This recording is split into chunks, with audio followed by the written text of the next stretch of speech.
recovering from the hurricane also. Florida did get hit, not as hard as we anticipated. And you look at Georgia, you look at South Carolina, North Carolina.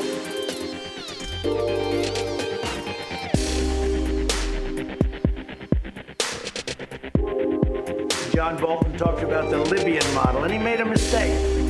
And as soon as he mentioned that, the Libyan model, what a disaster. Take a look at what happened to Gaddafi with the Libyan model. And he's using that to make a deal with North Korea. And I don't blame Kim Jong-un for what he said after that.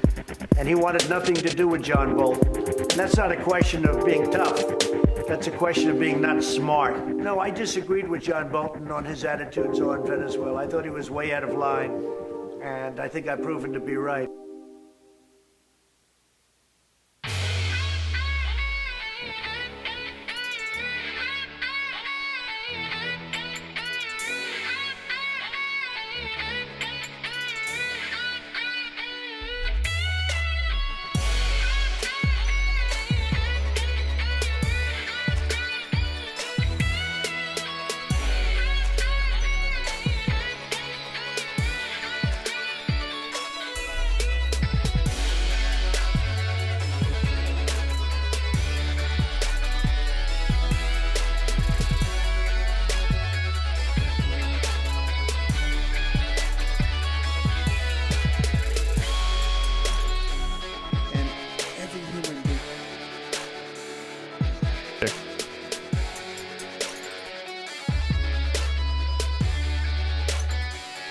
Get those white guys. Get them.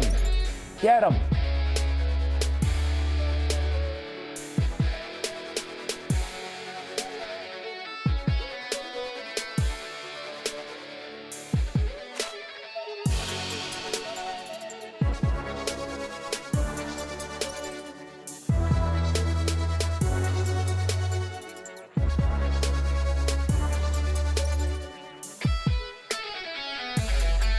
Seems that there's a much more negative view of fascism than communism. Ask the moms. I knew this day would come, but I didn't expect it so soon. Hello, this is Mitt Romney. I think this is an intellectual curiosity expedition.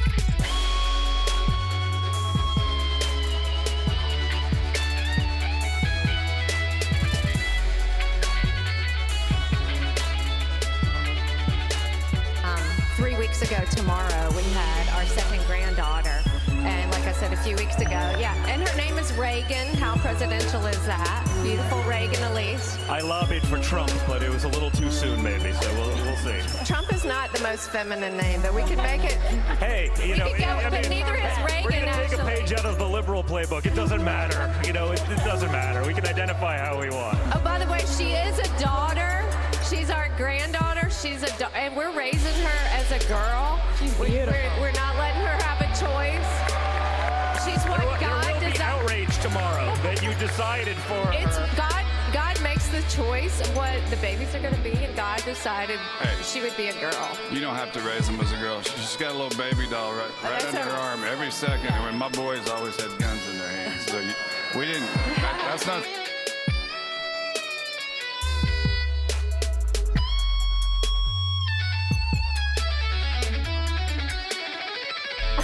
24 hours.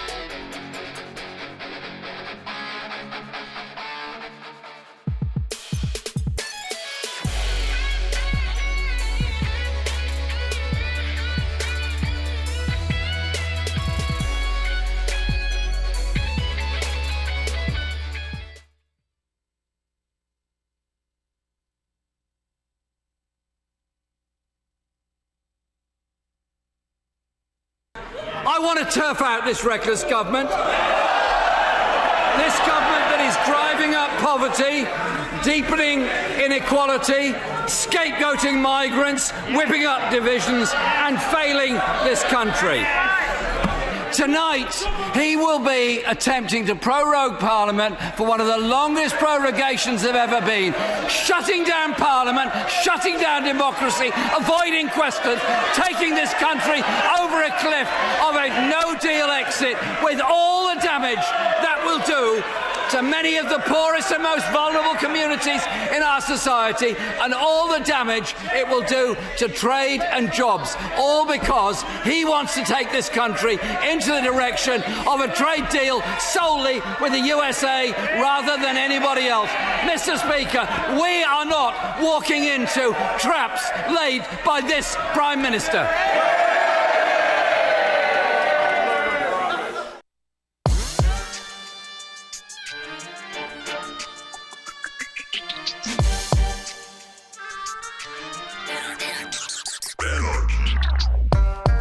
Did you get the manly thing? Did you get the manly thing? Okay. A little last minute attunement there. Welcome to the Michael Brooks Show. I'm Michael Brooks. We're broadcasting live from Brooklyn, USA, where left is best, with super producer Matt Leck. Yo. Chief economist David Griscom. Everybody else who makes this show possible, we appreciate all of you, every member of the extended crew and team, as well as each and every one of our growing patrons. We're at well past 2,700, well on our way to that 3,000 patron goal. Join us. Talk about that in a bit on this week's program. The great Emma Vigeland, she's a reporter for the Young Turks and a political analyst. We're talking about why continuing to run Joe Biden for president is a prolonged act of elder abuse, and his role in the prison industrial complex sentencing, and the fact that even though he's clearly running far from all cylinders, he's still in the lead. Then the WFP, the working cucks of America, write themselves out of history by endorsing a decent candidate when they have a great movement candidate who's been fighting for their self-stated agenda for 40 years at least, and they won't release their vote totals. And yeah, the members might have wanted Bernie. And the members might have wanted Bernie. We don't know. In any scenario, not good. We will be talking, that Working Families Party sound effect in full effect. Boris's blunders accelerate. Is it time for a Jeremy Corbyn government? Also, Corbyn's connections to Michael Manley's Jamaica, the internationalist flavor of the show. Will we have a conflict with Iran? Well, we've already been having one for the past year at the behest of Saudi, even as they wage a genocidal war in Yemen. We'll talk about those attacks on the Saudi Arabian oil facilities. The Saudis have said, apparently, that it's their 9/11, even though nobody died. I thought the first one was their 9/11. It's the remix. It looks like Venezuelans are coming to an agreement on a new government, and the only people it won't involve are the Guaido clique. Hi, this is Juan Guaido. I'm hanging out here with the reconstituted remnants of the Cali cartel in Colombia, where we are meeting with a group of U.S.-trained mercenaries, and pretty soon all the coup's gonna happen. Oh, wait, it didn't happen again? Too bad, bro. Israelis have voted. They will announce their election results tomorrow. It might be it for Bibi, but probably not it for Israeli apartheid. Jane Schakowsky speaks out against Kashmir.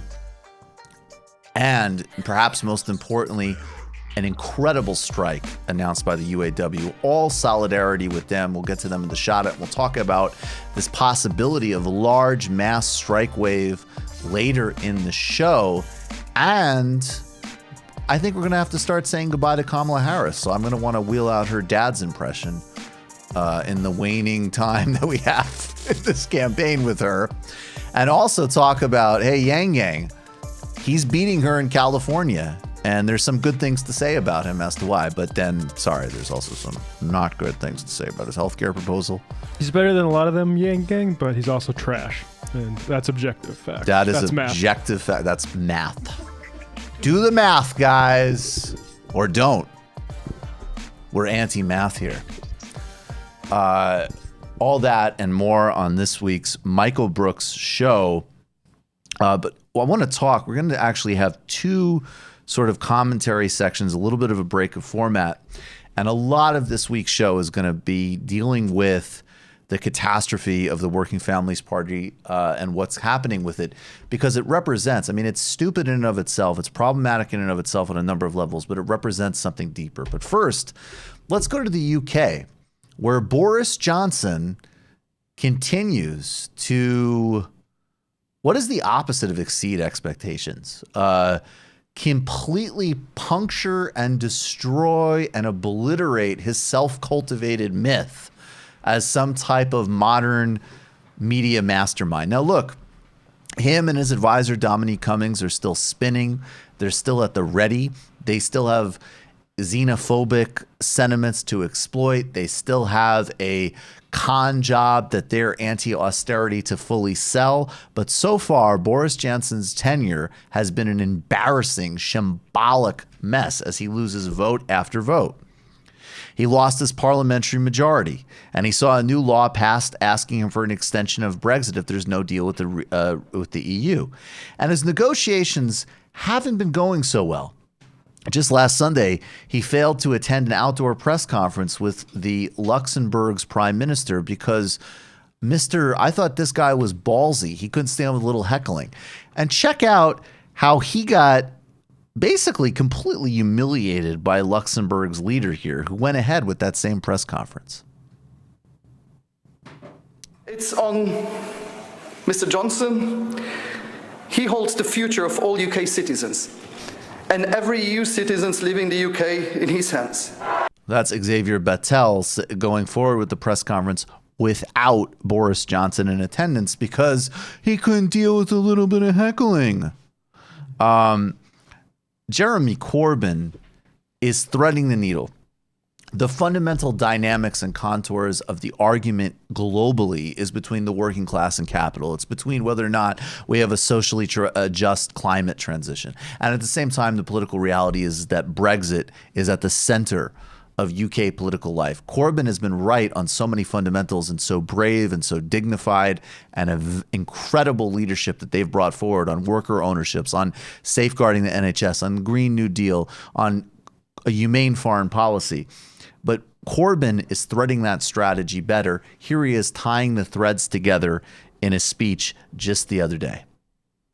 Today, Parliament stands empty, shut down by a Prime Minister running away from scrutiny. But let me say this. We mustn't ever mistake the drama at Westminster for what real politics is about. What truly matters to people isn't resignations and defections and late-night votes in Parliament. What truly matters is the reality of their everyday lives, in their community, on their streets, and at their workplace. Real politics, for me, is about giving power to people who don't have a lot of money and don't have friends in high places. Johnson and his right-wing cabinet are not only on the side of the establishment, they are the establishment. A general election is coming. But we won't allow Johnson to dictate the terms.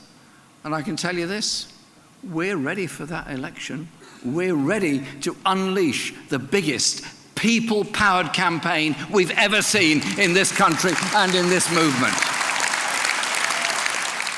In the next few weeks, the establishment will come after us with all they've got.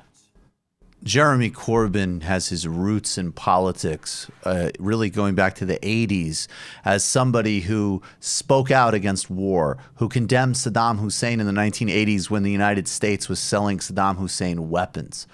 And part of his politics go back to the 1970s, where he studied and spent time in Michael Manley's Jamaica. Michael Manley, I've covered a lot on this show, particularly in the illicit histories, was a democratic socialist leader who valiantly tried and failed sometimes of his own making, but also because of CIA and U.S. interference, to generate a people's democratic socialism in Jamaica. Corbyn was influenced by that. And he said, in Jamaica, where I taught for 2 years, he taught for 2 years during voluntary service. Can you scroll back from this picture? There's a tweet around it. This is a tweet from the People's National Party of Jamaica. Jeremy Corbyn taught in Jamaica between 1970 and 72. He was heavily influenced by Michael Manley, and we congratulate him on a very good campaign. I love that internationalism. Today, the UK Supreme Court will hear arguments regarding whether or not Johnson's decision to prorogate the Parliament is legal. It will not be the last legal test he'll face as Prime Minister. As an election looms, the Lib Dems have been cynically using Brexit to cover up their own atrocious politics, which we'll get to later in the program.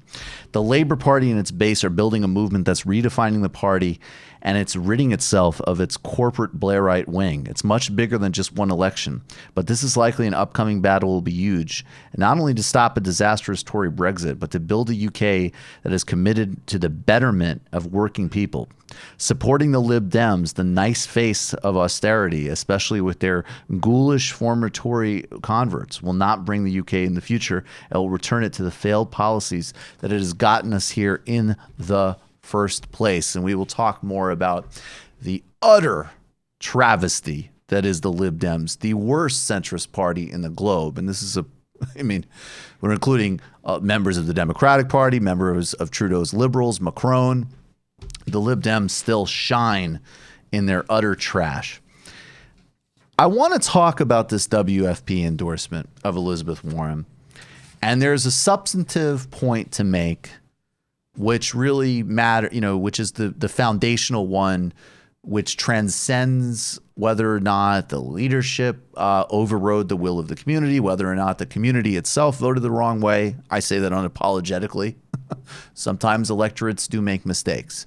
But before we get into that, Matt, what is the controversy here about how this vote actually took place, and why is the Working Families Party not releasing a full vote tally? Well, so for instance, in 2015, as Dave Weigel points out in this thread, they released the results of their online membership survey, and it was 87% for Sanders.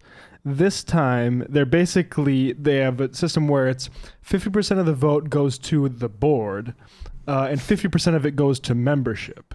And so then the weighted vote of that is who wins wins their endorsement.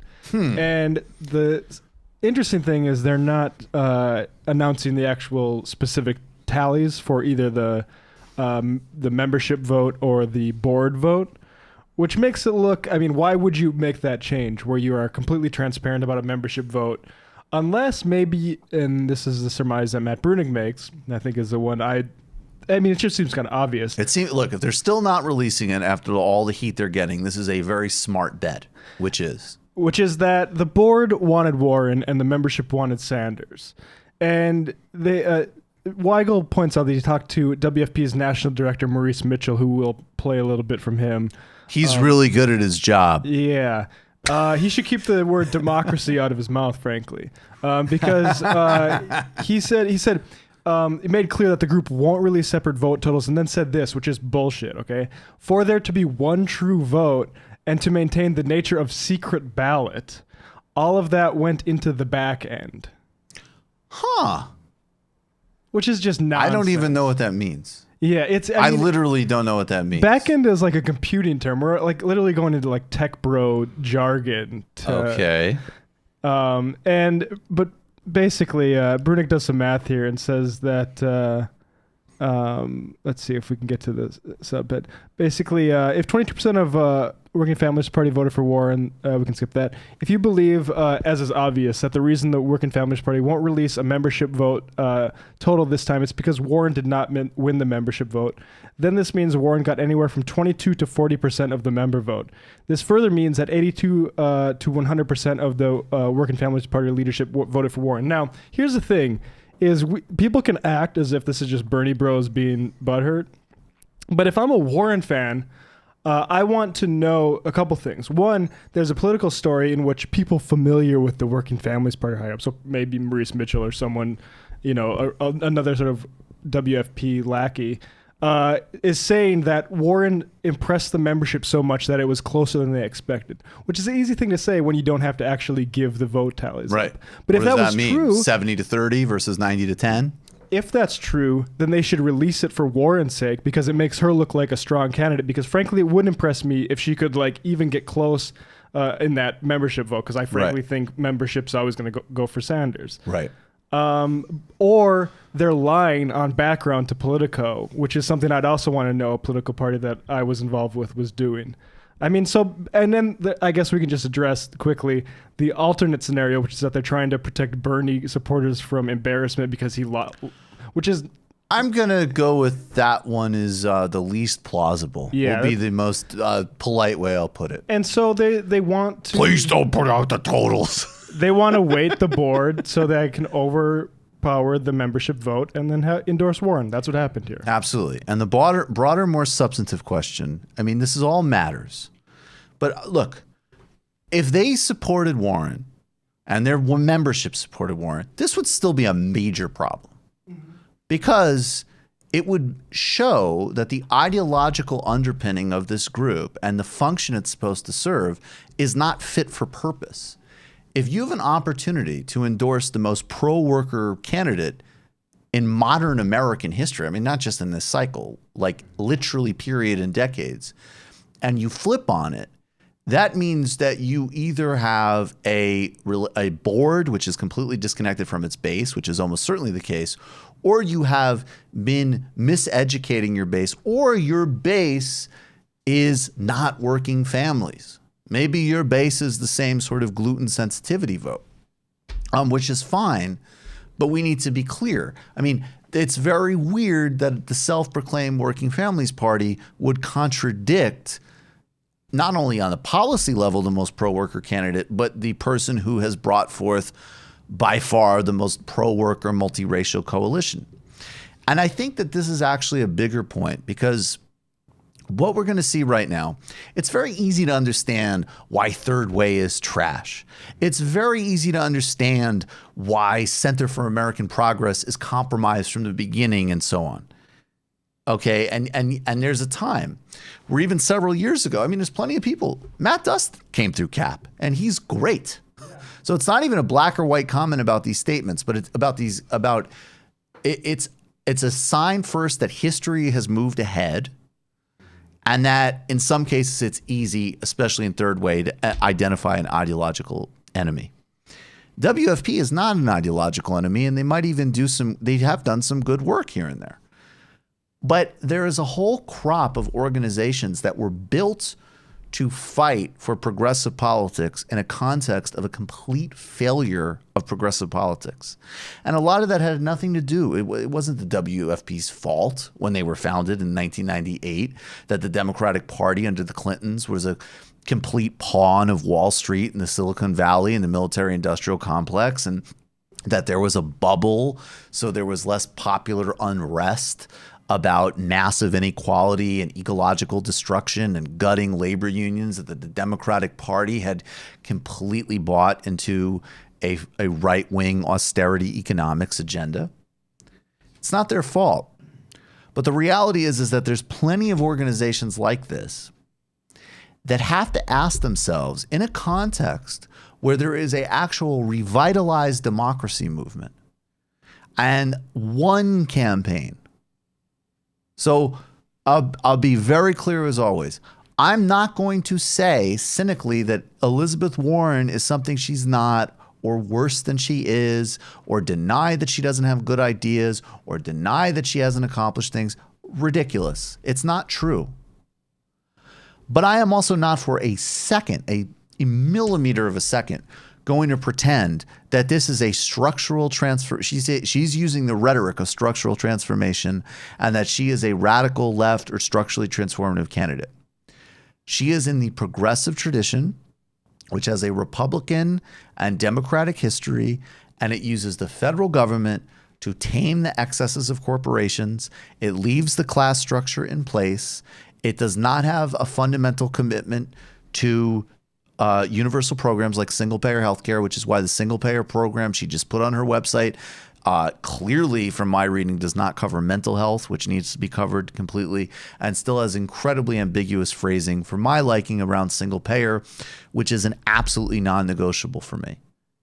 And in addition to that, and if you're not a narcissist and you're an American and you consider the entire globe and you consider that a president affects every inch of it, the progressive tradition going back to Teddy Roosevelt has a very hawkish and militaristic foreign policy, which Elizabeth Warren has never deviated from once in her positions on the Middle East and her votes for military increases. So I'm not playing this game. She's not Joe Biden. She's not Hillary Clinton. She's not Bill Clinton. She's not Barack Obama. She was on the right side of a lot of the fights during the Obama administration, but she is not a structural transform candidate. And if your whole purpose is to forward the working class, labor union power, and single-payer healthcare, which is the WFP's proclaimed goals. And we'll get on when their political director mentioned several other things that Bernie Sanders is the only candidate with a plan for. You have a real problem. And you have to start asking yourself, is it that a group that has been designed to valiantly fight for losing battles or nibble around the edges inside a fundamental context where progressive politics loses? Why is it that when there is an opportunity to actually change the game, they're not taking it? And this is, and it's going to be a much more delicate conversation because I am not saying people in that world are still absolutely more our allies and partners overall relative to third way, let alone relative to the Republicans. So I'm not saying to reduce, they're sellouts, blah, blah, blah. That's not what I'm saying. But I am saying there are vital differences here. And incidentally, even as I say that to my flank, people on the other side of this equation should say it to your own flank and be honest that you don't have a left agenda, that you don't have a structural transform agenda. And it's not because you doubt this or that about Bernie. It's because you're not comfortable with that level of change in democracy. That's okay. I don't think any of us are. None of us have been raised in that environment. I mean, this is where Mark Fisher's work on capitalist realism is real. This isn't a theory book. A lot of people are very uncomfortable with the idea that you have a federal housing guarantee, which he just put forward today. They're very uncomfortable with the idea that you radically reintegrate labor into things. We've grown up with the notion that piecemeal interventions are transformative. They're not. And we have an opportunity to do that. And if you're going to call yourselves the Working Families Party, you better be behind that agenda, or else you should change your name to the timid, moderate reform, I don't even know, the timid, moderate reform New York Times reading Families Party. And I have to also say, look, they were founded in 1998. To push a fusion voting strategy, which works in New York, although that might be gotten rid of by Andrew Cuomo pretty soon as well, which is another thing about the tactics that they're considering. They gained union support, and they were successful to some small degree. They worked, they were not clear. I'm a little bit unclear as to what their position on the Atlantic Yards project was. Which they didn't have one, and that was a massive. Okay, so we're going to get to that in a second. Yeah. Please elaborate that for me. I'm just going to say the other thing, because that's super important. So I'm going to throw it to you in 1 second. They're primarily known for getting played by Andrew Cuomo. If you asked a person nationally, have you ever heard of it? They'll say like, oh, that was that group that had power over Cuomo in a second in 2014. He made a couple of promises. They folded, even though he had opposed every step of their agenda, and then he just completely hosed and embarrassed them. They did bravely endorse Bernie Sanders in 2015, and then they went right back to Forum and endorsed Joe Crowley over AOC. So this is the politics of fear and lack of vision that says maybe we can nibble around the edges. Maybe we can ease it for people a little bit. And let me tell you something. That's a super non-inspiring, and even in the context of 1998, people were at the WTO protesting. There was a new politics breathing, but it's a hell of a lot more understandable. In 2019, with what Bernie Sanders is putting on the table, change the name of your party, guys. And by the way, I'll pull a Sam Cedar here. I'll blame the electorate. If it turns out, and at this point it seems like there's no way it will, that the majority of their membership voted for Warren, well, there's a little phrase in Marxism called false consciousness. And I'd also like to know exactly who that membership is, because my guess would be is that as the union endorsements start to break out outside of regional loyalties, there will be a conservative wing that will endorse Biden out of complacency and safety. And you already see some that are saying, of course, we as labor unions are going to endorse the most pro-workers candidate in modern U.S. history. What happened at Atlantic Yards, David? This is a really big thing, and this is such a great illustration of why the WFP is not fit for purpose without major transformation. Well, for folks who aren't from New York City or aren't familiar with Brooklyn, the Atlantic Yards was a massive land grab that happened very recently. That's the land that Barclays Center is now sitting on. And in order to, get that land, they used eminent domain, and they kicked off lots of families out of their homes. I'll put up this photograph of the area for folks. And basically, the Working Families Party, which is supposed to be an organization that is supposed to challenge this kind of democratic machine politics that supports these kinds of deals, the Working Families Party sat on the sidelines despite a lot of people trying to push for them. And, there's speculation as to why, but significantly, it's that the founders have relationships with some of the developers involved in this. Bill de Blasio supported this. This was a great indication from the beginning of what he really was about.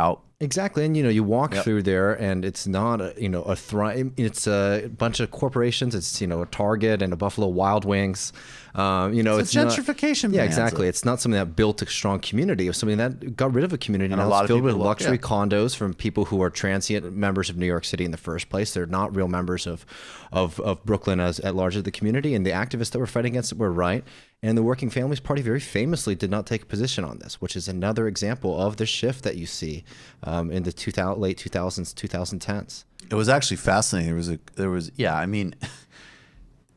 Well, I'll get into that. I don't want to go on a diversion, but look, this party is not fit for purpose without radical change. And if you're part of this coalition, and especially with them not releasing the vote totals, make a stink, and then exit the party, probably, and then go work and elect Bernie Sanders. It is stunning to be in a point in history where there's an actual movement campaign and institutions set up to play a quote-unquote inside-outside strategy are the inside, and the campaign is the outside. That brings us to this Megan Day tweet where she says, the WFP endorsement is of interest to socialists because socialists have long observed that the bureaucratic layer of unions and parties is subject to conservatizing pressures that compel them to contravene their membership in moments of heightened class consciousness. Ding, ding, ding. And she says, ding, that's it. Yep. This appears to be the case of that. We saw that in many others in 2016 when it came time for unions to issue presidential endorsements. And we'll see more in 2020. And we're right to be mad about them. The overall pattern is historically a huge impediment to class movements. It's 100% right. And that's also why at this point, and again, please don't go into melodrama one way or another, this is why we will be focusing on a lot more of the problems of Elizabeth Warren, because her campaign is a structural problem. It represents the lifeline of delusion. It represents the last vestiges of an effort to not really redo things. And look, my politics from the perspective of what the United States does across the globe, from the perspective of a global transition to green energy, from the perspective of the idea that at the very least, and in a totally non-utopian way, in a very real way, when you look at Mondragon or the Cooperation Jackson, or even just seriously breaking up and redesigning the commanding heights of the economy, we do not need to have a functioning, modern, healthy, dynamic society that has that level of ruthlessness and exploitation about it. It's utterly unnecessary. And in fact, capitalism is incompatible with the Earth's limits. So this campaign at this point, and that is why it's gone in those directions. It is exactly why we went from, in the beginning, Wall Street guys saying on background, well, as long as it's not Warren or Sanders. And now it's all, as long as it's not Sanders. Because he's the one threat. He's the structural change. And if you're going to discourse that, you're going to say you're committed to it, one option. Sorry, no time to play. And then if you're worried about electability, I mean, I was pretty impressed by how Julian Castro bullied Joe Biden the other night. He might be able to take Trump on with his mush brain. He seems like such a silly nerd, but then you could see him saying to Trump, like, "What, did you forget that again? Maybe you gave Stormy Daniels syphilis." I like that. Alpha Julian Castro. I would like to see Bernie do more triangulating. I would like to see him announce a complete ban on high net worth people coming from Latin America. They're causing a lot of problems. They're involved in drug trafficking in Venezuela. And I'm sure some of them are good people. All right, we're totally off kilter here, but that stuff was important. Let's get to the shout out. No, we can do that one. Come on, DJ Danarchy, the sonic mastermind of the TMBS experience. Do we have that sound of the UAW workers? This is out of control. Shout out. That's creepy. Shout out. That's weird. Creepy. Weird. Crazy. This is crazy. This is out of control. This is weird. So this is incredibly important. The United Auto Workers have announced a general strike targeting General Motors. I've heard that Kaiser Permanente employees might be going on strike. There's a lot of moves in this direction.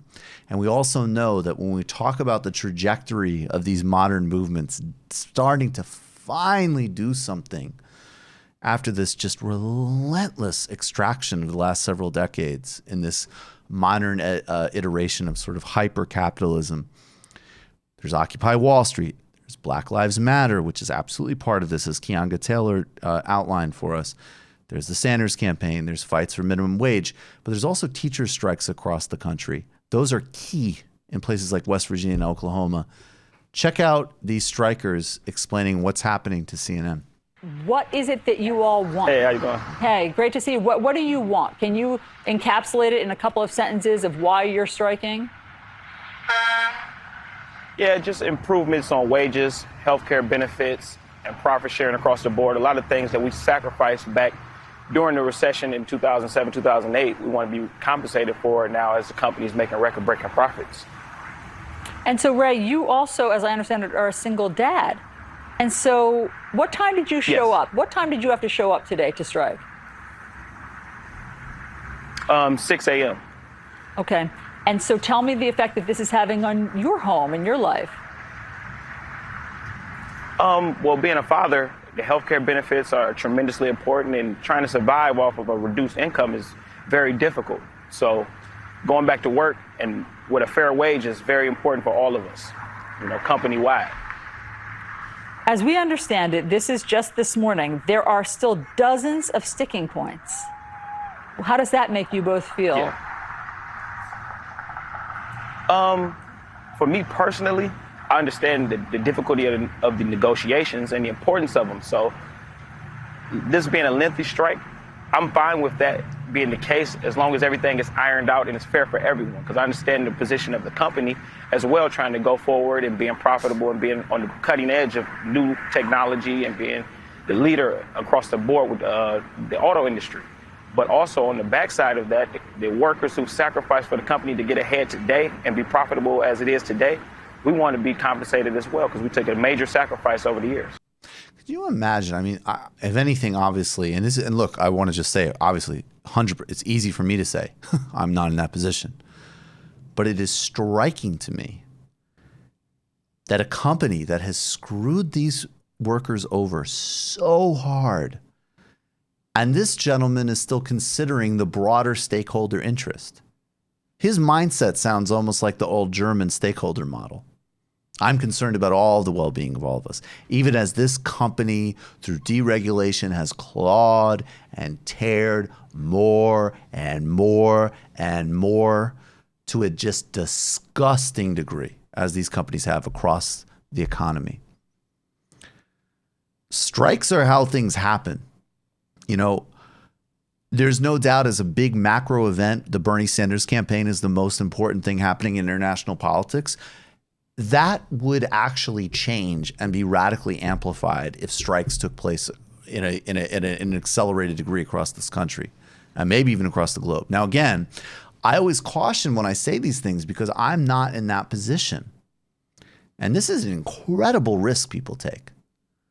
I mean, I remember even as a kid being fascinated by a local picket line of, I think it was some, AT&T or some type of phone workers or something. And, I was younger and it was just, there was activity and excitement. And I was curious about politics.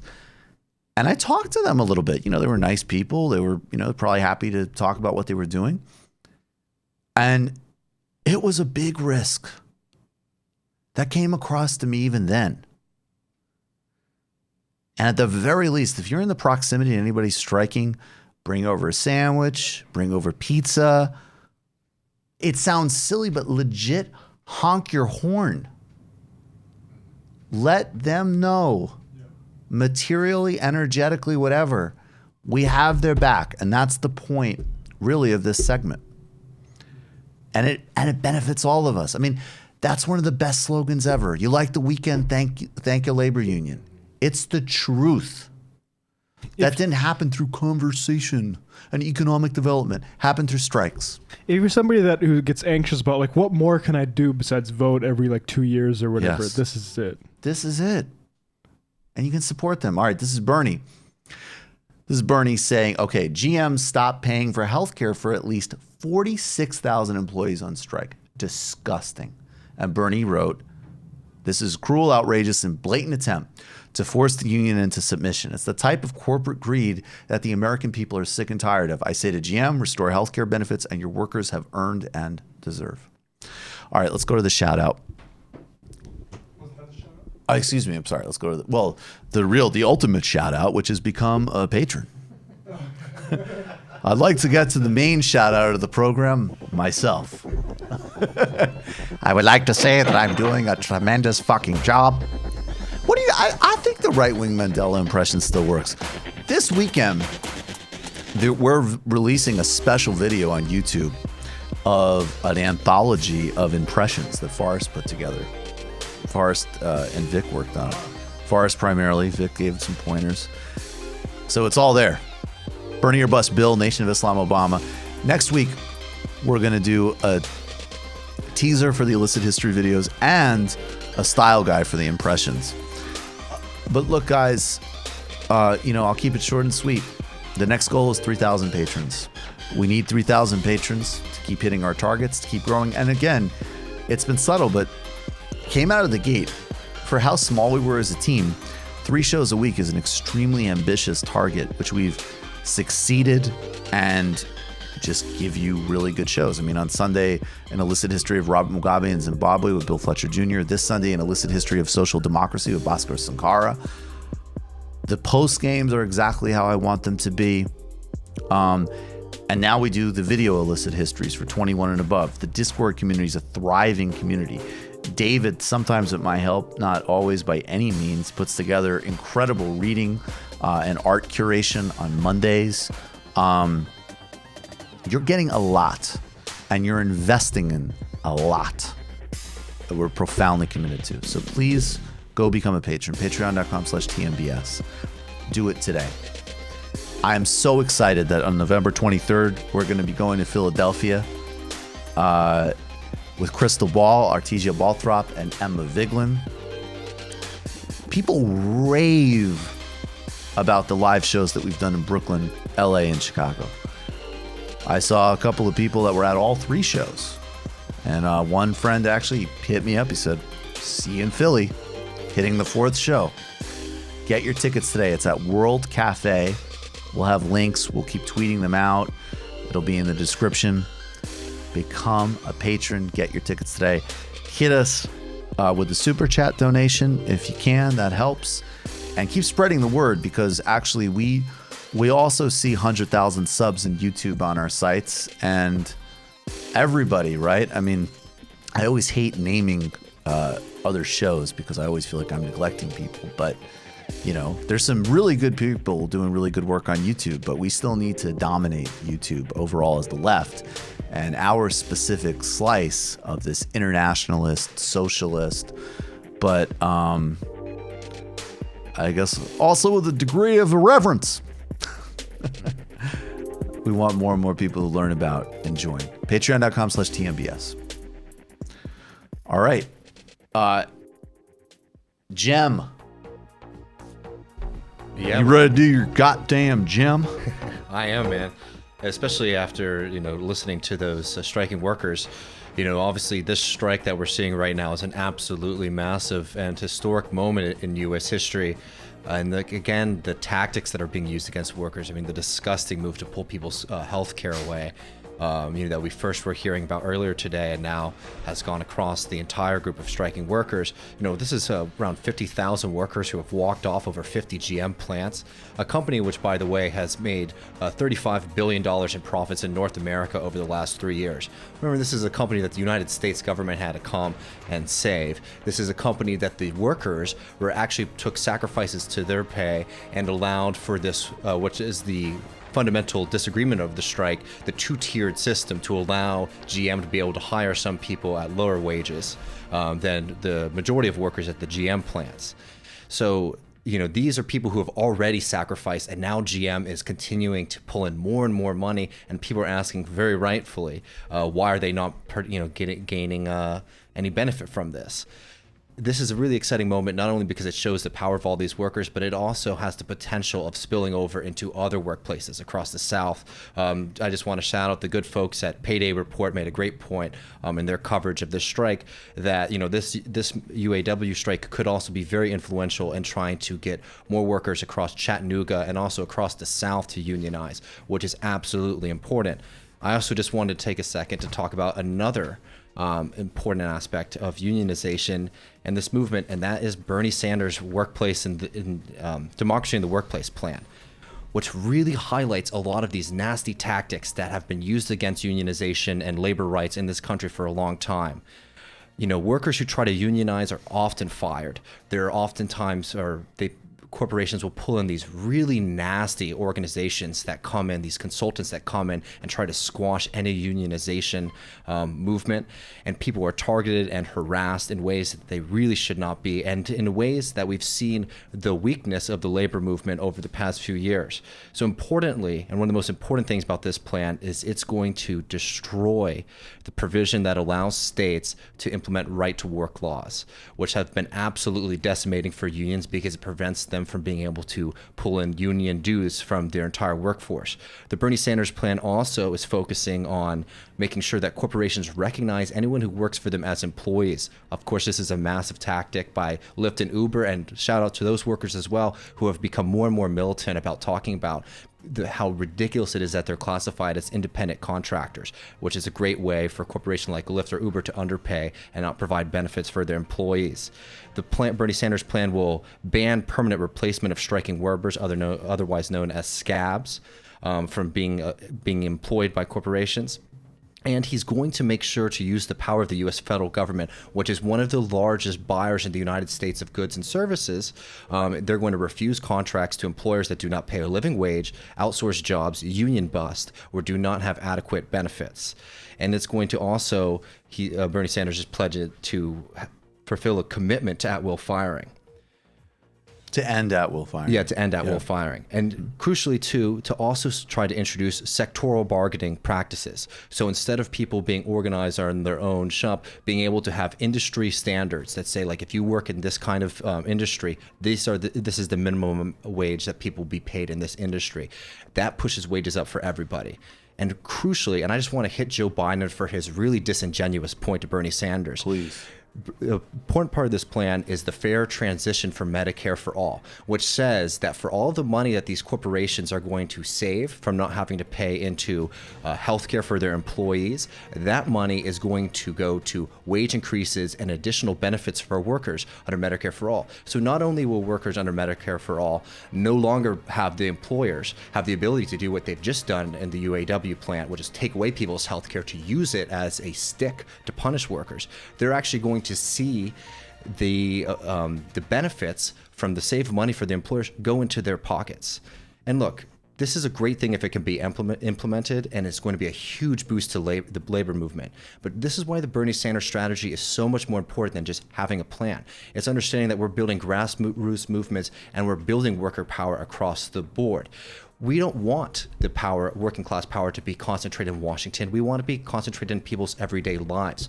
So Bernie Sanders' plan is to pull back the really nasty apparatus that has been put in place over the past 30 years of anti-union politics in DC, while also empowering workers to be able to control their own destiny and encourage them in their own militant struggles. This is the strategy. You don't have to pick between reform or revolution. You don't have to pick between electoral politics and class politics. This is a plan, this is a movement that is building class consciousness, increasing worker power, and promoting the class struggle.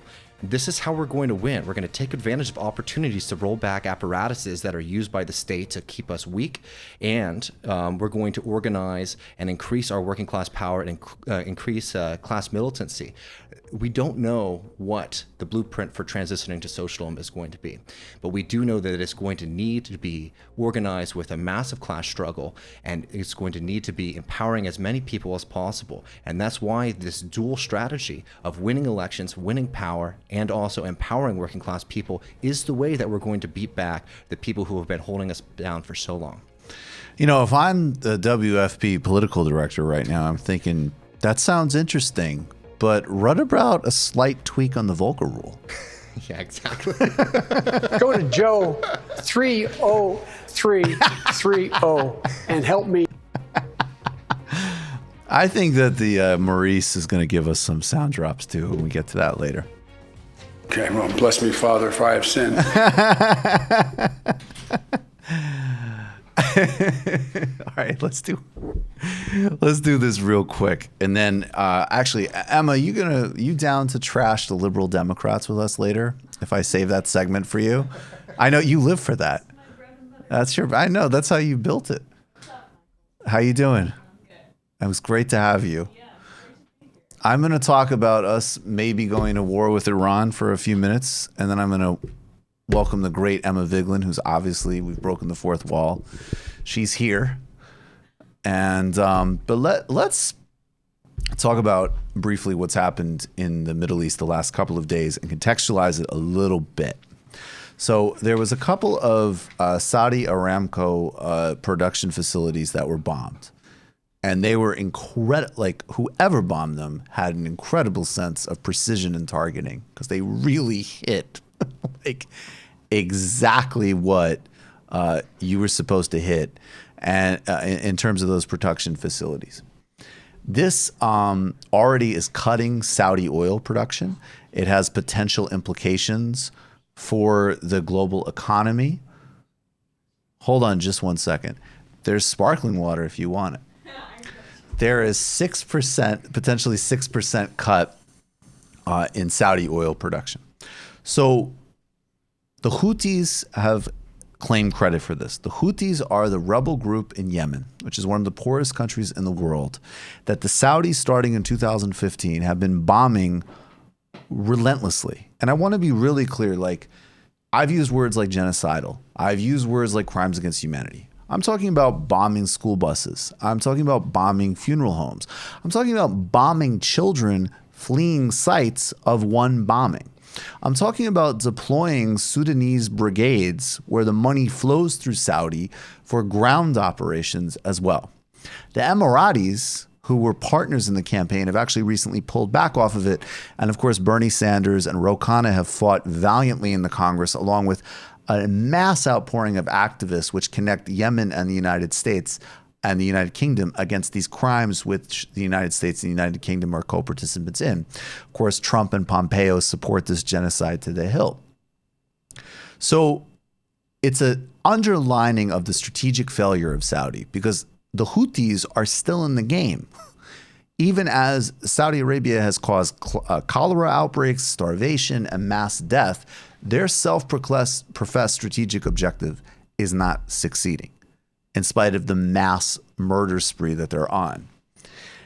They are blaming the Iranians. The Iranians deny it, and the truth of the matter is that at this point, drones are not Matt, are not particularly sophisticated. So in other words, this could have been some type of sort of like small scale Houthi operation. It doesn't need to be a state actor to pull off something like this. And, you know, this, I just want to also quote briefly from Juan Cole, who makes the point that Trump has already been waging a brutal war on Iran for over a year in alliance with Saudi Arabia and Israel. And he goes back to talking, of course, the first step is destroying the JCPOA, the JCPOA, the joint agreement on Iran's nuclear program, which Iran had been following to the T. The Trump administration destroyed that. There's been a sanctions regime, which is denying people cancer medications, which is denying airplane upgrades. It's literally designed, as the one in Venezuela, to kill and harm civilians on the theory that instead of reacting to their outside murderer, they will attempt to disrupt their own government. So this is the context. And now the question becomes, was John Bolton an accelerant of all these tendencies? We already know that Trump is bizarre and he has a bad fixation on Iran versus a different attitude towards North Korea. And we should definitely put this one on speaker so everybody can hear it. But this is Donald Trump talking about John Bolton. The Gray Zone pulled this, which is where we found it. This is him talking about John Bolton. It's hilarious, but it applies almost as much to Iran. John Bolton talked about the Libyan model, and he made a mistake. And as soon as he mentioned that, the Libyan model, what a disaster. Take a look at what happened to Gaddafi with the Libyan model. And he's using that to make a deal with North Korea. Can you believe this guy? And I don't blame Kim Jong-un for what he said after that. And he wanted nothing to do with John Bolton. And that's not a question of being tough. That's a question of being not smart. No, I disagreed with John Bolton on his attitudes on Venezuela. I thought he was way out of line. And I think I've proven to be right. Trump is always at his best when he's trashing Republicans. So the question becomes, yes, that is ridiculous. And it is also ridiculous that you tore up an agreement that was working completely on behalf of your own ego and the Saudis and the Israelis, who are core forces of abuse and instability in the Middle East. Trump has such a close connection with Saudi Arabia, which could be interpreted as two ways, which is that one, as with many other things, Donald Trump is just the fulfillment of American capitalism. He takes what has already been done to its logical and grotesque extreme. Anything you want to deregulate, any species you want to take off of the endangered species list, I got you, I got you, I got you. Every administration, the Bushes were closer, but the Obama administration, the Clinton administration, they always at the end of the day give a lot to the Saudis, although the Obama did piss them off with the Iran deal. So is Trump either just the extreme version of that, or, and I have no idea, but I will say this with infinitely more plausibility than the Russia scenario, there is some type of direct connection there. I mean, MBS does say that he has Jared Kushner in his pocket. That was reported a couple years ago. So this is Donald Trump tweeting, Saudi Arabia oil supply was attacked. There is a reason to believe that we know the culprit. Are locked and loaded depending on verification. This is embarrassing. We're waiting to hear from the kingdom as to who they believe was the cause of this attack and under what terms we should proceed. So the kingdom is definitely going to tell you that Iran was the cause because they have been wanting war with Iran from the beginning. So that's demented but totally expected. And then Bernie Sanders, of course, made this point, which is a total afterthought in all foreign policy, but really needs to not be. Mr. Trump, the Constitution of the United States is perfectly clear. Only Congress, not the president, can declare war, and Congress will not give you the authority to start another disastrous war in the Middle East because the brutal Saudi dictatorship told you to. So we shall see. I mean, I think Trump's perception that war could be extremely unpopular and dangerous is the only thing holding us back here. But if he feels emasculated because he can't attack Iran, then we're going to double back on harassment of Venezuela, Nicaragua, and Cuba. Any presidential candidate that does not say we are done with the Saudi-Israeli axis in the Middle East, we are going to recenter our relationship on getting our military out of there, on rapidly moving off of fossil fuels, and recalibrating our relationships that center the cultural, human, and economic autonomy and well-being of everybody. That's the only path. Everybody else, including, I might say in this case, most conspicuously Cory Booker, because he wouldn't even confirm that he would re-enter the Iran deal, which is the barest of bare minimums. Bernie Sanders was the only one to vote against Iran sanctions. Everybody that voted for Iran sanctions in 2017 are in some part responsible for this escalation. All right, we're going to take a brief break, and then the great Emma Vigeland is going to join us, and we are going to talk about, check this out. Joe Biden's old, folks. Like, I even feel sort of bad making fun of him. Go to Joe 303. But it's not old. Like, there's chronological, and then there's, what's the other one? Like, it's not an age thing. It's a Joe Biden thing. I'm talking about Joe Biden, Kamala Harris. Why is she losing to Andrew Yang? And then we're going to dunk on the Working Families Party again. It's like college, like another one. All right, we're going to take a little bit of a break.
Welcome back to the Michael Brooks Show. Joining us now is the great Emma Vigeland from the Young Turks. Hey, Michael. How are you? I'm good. I'm back in New York. It's nice. Those other places suck. Of course. It felt very weird not having you in the city. LA? Come on. Who wants to live there? It's nice all the time. Please. Yeah, hiking in Mount Griffith Park and laying down in the sun. How horrible. I know. I want to watch guys do literal lines of cocaine on the subway. That's what I'd rather do. Really? That's an upscale subway you're on. I honestly, I have to confess, I didn't actually see that. I saw it on social media and just am thinking I saw it because I was going to say, I saw a guy eat a shoe on the subway recently. Eat his shoe? I saw a guy, I swear, this actually was true, but it was many years ago. And it was, actually it's totally depressing. But he literally was gnawing on a sneaker. And what really did complete like the New Yorkness of it was the fact that there was a guy sitting next to him who was just like I'm on my way, not even irritated, just like what, like it could have been like you sitting next to him reading your phone. Like it made absolutely no difference. This was a seat on the subway. I don't care what you're doing. He wasn't violating the space rules. Cool. Yeah, we're all good. I don't know. I don't want to like glorify, like I know people who are like, look, like my friend Phil, he was like, look, in 1991, when I went to track practice in DeKalb, which is like, like on DeKalb, right? Like it's not like right around downtown Brooklyn, super bougie, whatever. He was like, we used to go as a group and run because we could get messed with. And these are like, like fit high school students, like not like people that you would just go like, oh yeah, that's the group I want to bother. So I'm not trying to idolize that, but at the same time, what I'm trying to say is that more people need to get mugged in New York. Yeah, I would love. Yeah. There's a whole episode of 30 Rock where Jack Donaghy gets mugged and then decides to run for mayor in a flip on like the Alec Baldwin thing. But he's like a huge Republican tool in that show, and he deserves to get mugged. Absolutely. And he has. Yes. I did not say it. You said it. I said it off mic. Allegedly. I'll say it on mic. Republicans deserve to get mugged. This is the hate on the left. Well, now Trump's trying to like prosecute homeless people. I don't know if you guys read about this today. That's what I'm saying. Talk about it. What did he? I would love say? if now if What did the scumbags do today? I only read the first few lines, but basically they're trying to their version of combating homelessness is not to provide more funding for affordable housing. It's to combat it with prosecution, a la Giuliani, who basically cooked homeless people and ate them. I mean, I'm Giuliani stuck homeless people on Greyhounds and sent them literally was like, go to Potsdam. Like, just here's money for a bus ticket, leave. That he actually did that. Yeah. So I Trump's mean, learning social from the cleansing. best. Yeah. Yeah, and a lot of, Democrat. I mean, San Francisco has a horrible Oh my record on God. this. It's a Democratic city. I mean, not to draw a false equivalent. I feel like Pete Buttigieg would be like, give them tax credits and ban them from the city. Yeah, tax credits that they can no longer use inside this very borough. Yeah, well, it's complicated. Oh my God, he would be, if he had any semblance of more power, the amount of neoliberal bullshit that we would see from him. I mean, I get more freaked out by him every single day. I always ask this, but honestly, and it probably changes week to week, but who is your least favorite Democrat right now? I mean, Biden, but that's really Okay, well, easy setting answer. aside, all right, Okay. yeah, because we'll get to him in a second. We'll talk about record players and all of Bernie. Just kidding, guys. that. Bernie's It was my number amazing. one. Bernie's my number one. Yeah. But say that again. Say that. Bernie's my number one. I've said Bernie it on is video. Emma's It doesn't number matter. one, people. Doesn't matter how many times. Calm down. I just think she did come in wearing a Warren pantsuit with pins. holding a check from Warren's Yeah, I campaign. said you better take that shit off before you get on my show. We just think the gulf is smaller between the two. Like, you think it's wider and I think it's smaller, but I just respect you so much that I'm like always willing to hear you out, and I know what you say comes from a legitimate place. And then at the same time, you're not heralding people like Tulsi Gabbard, who are wrong on the very issues that, like, I'm definitely not heralding people.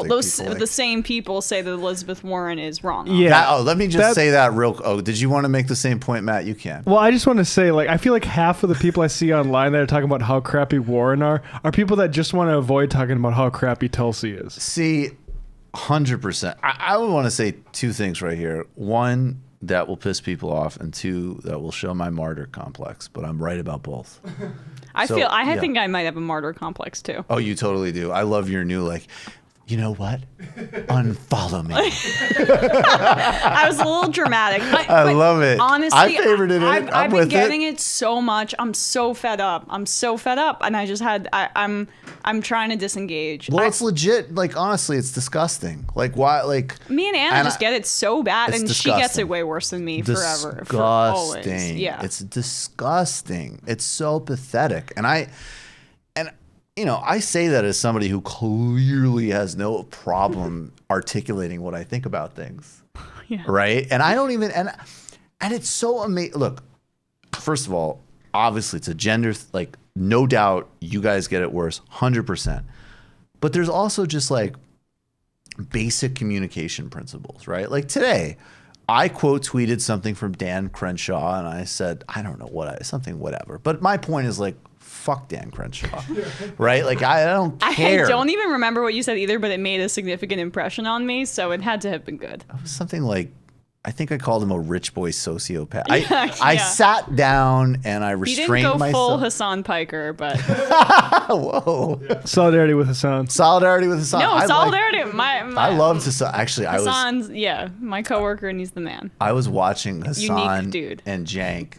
I watched some of that video where they talked it out, and it was so uncomfortable. It was actually, it made me. I know Jank a little. I know Hassan kind of well, and I really like both of them, and it made me like both of them more because it was so genuine. It's it's arresting footage. Yeah. But there was this part. I shouldn't say this, but I will because it's funny. There's this part where Jank was just and it definitely Congressman Crenshaw can come on the show and we'll talk about it. And Hassan's I welcome him to come in here and sit with me and defend blah blah. And Hassan kept kind of saying sit with me, look me in the face. He kept saying things, and I was just Hassan knows he's 6'5". And I was sitting there being say eye to eye. Say eye to eye. I welcome him to come look me in both eyes. I was like, all right, I need to turn this off because I'm just turning this into a bit. That might have made things worse. Oh no! I'm very glad that didn't happen. But in I'm my alternative so sorry. comedy universe, I completely. I keep interrupting you, and you were about to make a point, like 7 different points. I don't remember. It's fine. Oh no, my point was, okay. My martyr point was because I don't play. Bernie Sanders, to me, from my politics, this is like generational. This is like, I think in decades and continents, and Bernie is like important in that context. So I don't have like any room for anybody's little pet candidate project, right? So the Yang people hate me, the Tulsi people hate me, increasingly the Warren people hate me, and there's no Joe Biden people online, which makes me like his supporters best. Right. Joe Biden's supporters are actually probably on a support level the people I think are the best people outside of Bernie supporters. Oh, because they're that's just like a hot take. Well, no, because it's like people like my grandmother. They're working, they're doing stuff. They're not like, I can't believe that you said that about How do you Yang. send a reply? Yeah, yeah. That was good. And they might, and if they did, they'd say, I don't know, I think Joe's swell. And I'd be like, oh, all right. Obama liked him. Yeah, Obama liked him. How bad could he be, sorry? I went to a Joe Biden rally or town hall, and like there were no real supporters there, just people interested in him. And We're going to get to him in a second. They were all 80. We're going to get to him in a second. Old. But I do just want to say, like, yes, I will never... If I'm being generous, I understand how someone can make a super narrow argument that her anti-intervention thing, which is not left, but it is somewhat anti-interventionist, you could prefer as like a VP over Warren from a VP from a foreign policy standpoint, because Warren is really trash on that stuff. But like a structural argument that rests on like nitpicking, like, did you know that in 1997 Elizabeth Warren said that she liked the Jets, and at that time the Jets, like, or my favorite that she's a Republican. Cenk was a Republican, and he's like such a progressive firebrand. I really don't get that one relative. Here's what I'll say. I'll be totally transparent. If you showed me polling that said that argument would help Bernie win, I would use it. If you are defending, that is really transparent. I'm being totally honest. And I think, honestly, if you want to compare the two of them, that's not the main point. But I think it's like a fair, you could say, look, this is somebody who's understood how things are going for like 40 years. That's a deep in the weeds point. Versus somebody, right. Totally a deep in the weeds point. Totally a deep in the weeds point. If you're a Tulsi supporter, and I say this as somebody who's like totally like, look, I'm not holding what anybody did. Like, if somebody pretty much did anything in their like younger life and they've said I was wrong, whatever, I'm all about second chances, renewing, people evolving. So I don't hold her activism against gay rights against her in her early 20s. I don't. Mm-hmm. But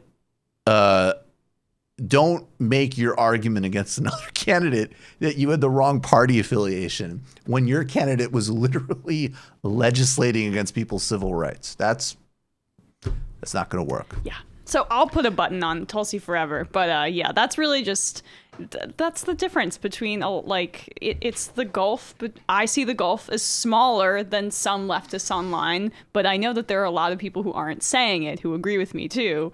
I just like don't care about getting attacked, or I've chosen not to care about getting attacked. But Bernie's my number one, as I've now said many times. As she's now said many times. Yeah. And also, honestly, like, the other point I was making that was actually like somewhat serious, which is like, look, if you want to just like dunk on somebody, cool, whatever, do your thing.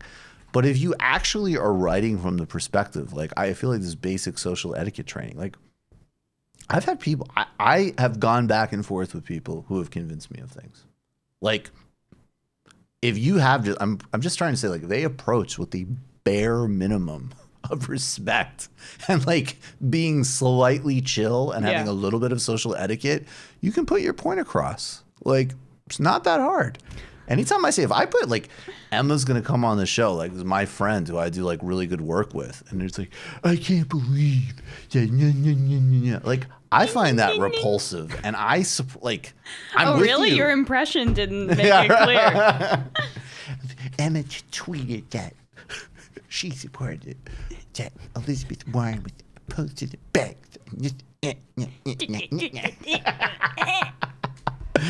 Go play a game of tennis, man. All right.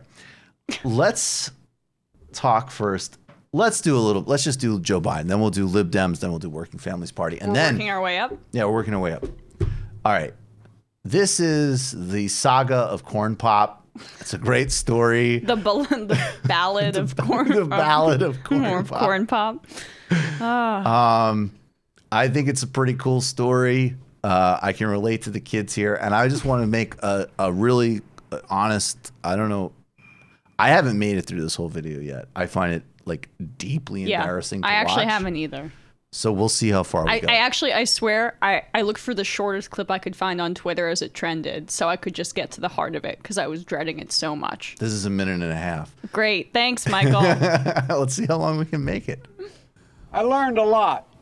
And I learned that it makes a difference. This was the diving board area, and I was one of the guards, and there weren't allowed to, there was a 3-meter board. And you fell off sideways, you landed on the darn cement over there. And Corn Pop was a bad dude. Yep. And he ran a bunch of bad boys. That's what I'm saying. And I did. And back in those days, to show how things have changed, one of the things you had to use, if you used pomade in your hair, you had to wear a bathing cap. This is really racist. And so he was up on the board, wouldn't listen to me. I said, hey, Esther, you. Off the board. Wait, pause it. This is my favorite part. I haven't made it past this part, but he called him Esther because he was like saying, like, hey, listen. Hey, Esther. I know you're real. No, that wasn't his real name. He was just calling him Esther because he's cool. What's Corn Pop's real name? Do we know? It's some antiquated reference. I thought he was just cucking him. The Esther, All in the some family sort of or something. It was like some sort of like synchronized. Yeah. So I said to the moon, Corn Pop. It was some sort of synchronized swimmer. Is Esther like somebody who won like a gold medal in swimming in 1940 or something? Yeah, is it like Esther Williams or something like that? Yeah. Oh my God. Esther Jane Williams was an American competitive swimmer and actress. Williams set multiple national and regional. I love those regionals. He's telling Corn Pop he's a good swimmer. All right, so that's good. I don't know if that's exactly what so the far so part good. was. But okay, well, I'll save this for when we're done. No, I'm gonna take your time. He was emasculating Corn Pop. He was that's why I was saying I liked it. That's why I liked it. That's the kind of, if he's going to run against Trump, you better have a couple of those loaded up. And he said, I'll meet you outside. My car, these were all public housing behind it. Good My save. car, there was a gate out here. I parked my car outside the gate. That? And he was like, this is mostly public housing. Drag you off. Well, he came off, and he said, I'll meet you outside. My car, these were all public housing behind it. My car, there was a gate out here. I parked my car outside the gate. And he said, I'll be waiting for you. He was waiting for 3 guys in straight razors. I pulled up. Not a joke. There's a guy named Bill Wright, Mouse, the only white guy, and he did all the pools. He was the mechanic. And I said, what am I going to do? He said, come down here in the basement where all the pool filter is. This is, by the way, this is almost like found footage of David Griscom before and he cut off a 6-foot length of chain. He folded up. He said, you walk out with that chain. And you walk to the car and say, you may cut me, man, but I'm going to wrap this chain around your head. I said, you're kidding me. He said, no, if you don't come back. And he was right. So I walked out with the chain. Scared. And I walked up to my car. And they in those days, you used to remember the straight razor. You'd bang them on the curb, get them rusty, put them in the rain barrel, get them rusty. The kids are gone. But I was smart then. We're all gone. I said, first of all, I said, I when I tell you to get off the board, you get off the board, and I'll kick you out again. But I shouldn't have called you, Esther Williams. I apologize for that. Aww. I apologize, but I didn't know that apology was going to work. He said, you apologize to me? I said, I apologize for that, not for throwing you out, but I apologize for what I said. He said, okay, close the straight razor, and my heart began to beat again. Okay, got the last part. All right, so he held his ground as, I don't even know. Can you imagine what was the point of that story? What's the point of that story? Just him, he wanted to say he once had a positive interaction with a black guy. That's his positive. And then I met Barack Obama 50 years later. Did Did he bring his chain to that too? I stopped some guy from And I brought that same chain Corn Pop gave me, and I wrapped it around Barack Obama's I head. convinced Corn Pop not to give me a necklace, and then I fought for segregation, and then I embarrassed Anita Hill and undermined her, and then I met Barack Obama. After I said he showered. And that's the natural conclusion of the beginning of this story. And by the way, that is like still way more on target than today. Yeah, he sounds way more coherent. Like he sounds way more coherent. In Yeah, so that was what, 2017. 2017? So the political lesson from that story is what? I think the political lesson is that I'm embarrassed that I actually have an interpretation of this. I'm legit. No, he's showing. Okay, he's showing. I'm in his phrase a bad enough dude to go up against somebody who's supposedly really dangerous and call him Esther. Yeah. But I am mature enough to say, hey, my bad. However, I'm still standing my ground here. And I do mean standing my ground. However, the white guy who owns all the pools is the one who needs to like amp me up for this. Like, who is that in there? Really? So I had to go to the white guy. It was the owner of And he all said, of "Get a Delaware's chain." pools. He said, "Threaten the black guy into submission." He said, I think you could probably... And you're right that the kids checked out like 0.5 seconds in. Gone. Gone. And when I was a kid, like, I would hang in there for a story that promised a little bit of violence. No, I would have been out. I'd like have mild ADD. So. Oh, no, I would have been out too. I'm just saying, like, I feel like when they said, hey, there's like a switchblade, something's going on, the fact that the kids No, he turned something that could have been tantalizing for kids into just complete nonsense. And tantalizing in not a sexual way. I'm really sorry, everyone. No, I don't think anybody. We got you. And then I think the only difference today is that he would have called Corn Pop Barack by accident. And like Corn Pop Barack. My president. Remember when he couldn't remember Barack's name? I do. Yikes. But let's actually look at what he did the other night, because this actually is like, this is incredible. This record, listen to records comment. Oh. And I want to say, I mean, I think it's incredible though, because do we have it? Yeah, I keep knocking out the Well, what did you find incredible about it, Emma? Yeah. It's the perfect opportunity. Yeah, so for I would me to love, love to give you this totally unprompted. Yeah, I mean, first of all, a small aside, I will say what bothered me most about it is that it got no media traction except for a few articles, like Left Twitter picked it up. Right. Like Ryan Grimm wrote a great piece in The Intercept about it. Yes. But that we were just talking about fucking Julian Castro insulting him in a way. And not in that way. Yeah. Just to be clear. Right. Emma's all over the place tonight. Jeez. Yeah. Did you like Julian Castro discovering his inner bully? Oh, I did. Oh, I was the only one on the TYT panel that thought he did a good thing. I thought because first of all, I'll always stipulate, his record is terrible, head of HUD, really bad, look into it. But he seemed like the most nothing nerd bag in the world to me. And then him coming out there and be like, what, did you forget? I was like, wow, look at this nasty little bastard. What I liked is that he went at him from the left, I guess, rhetorically. He did. And so he has. That's true. And then so that's why I liked it, really. And that's why I think it was effective. Not the insult part, but that was something that it was the elephant in the room. Are we just going to pretend that Joe Biden doesn't have major cognitive issues right now? This is like, as you say, when you talk about Bernie Sanders, this is a watershed moment in history, a huge opportunity to change our political system forever and improve lives. And we're going to like fucking play games with this guy, Joe Biden, who can't remember what he said 2 minutes ago.